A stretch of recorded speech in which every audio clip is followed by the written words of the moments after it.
دعا کا تسلسل۔ جس چیز کی تمنا کرتے ہو اس کے لیے دعا کرتے رہو۔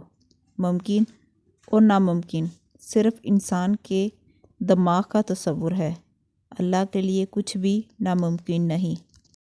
اگر آپ اندازہ لگانا چاہتے ہیں کہ آپ کتنے امیر ہیں تو اپنے پاس موجود ان نعمتوں کو گن لیجئے جو پیسوں سے نہیں خریدی جا سکتی۔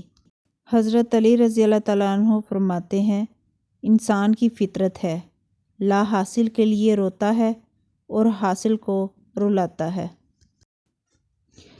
دعا میں تبدیل۔ اپنی ہر تکلیف اور پریشانی کو دعا میں تبدیل کر دو، کیونکہ دعا ہر چیز کا علاج ہے اور مومن کا ہتھیار ہے۔ لوگوں کی سازشیں آپ کا کچھ نہیں بگاڑ سکتی۔ قرآن کہتا ہے، تمہارا رب بہترین چال چلنے والا ہے۔ حضرت علی رضی اللہ تعالیٰ عنہ نے فرمایا، کسی پر بھروسہ کرو تو آخری حد تک کرو، آخر میں یا تو اچھا سبق ملے گا یا پھر اچھا دوست۔ سجدے کی طاقت یہ ہے کہ فرش کی سرگوشی عرش پر سنی جاتی ہے۔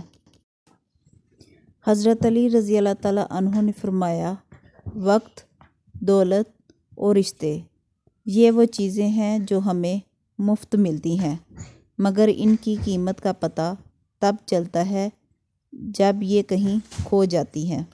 اللہ تعالیٰ فرماتا ہے، سب کو چھوڑ کر اندھا اعتبار کر لو مجھ پر، یقین کرو میں اپنے وعدے کا بڑا سچا ہوں۔ نماز میں کسی کے لیے دعا کرنا اور اسے پتہ بھی نہ ہو، بس یہی ہے سچی محبت۔ مٹی سے مٹی تک کے سفر کے درمیان جو وقت ہے وہ مہلت ہے اور وہی زندگی ہے۔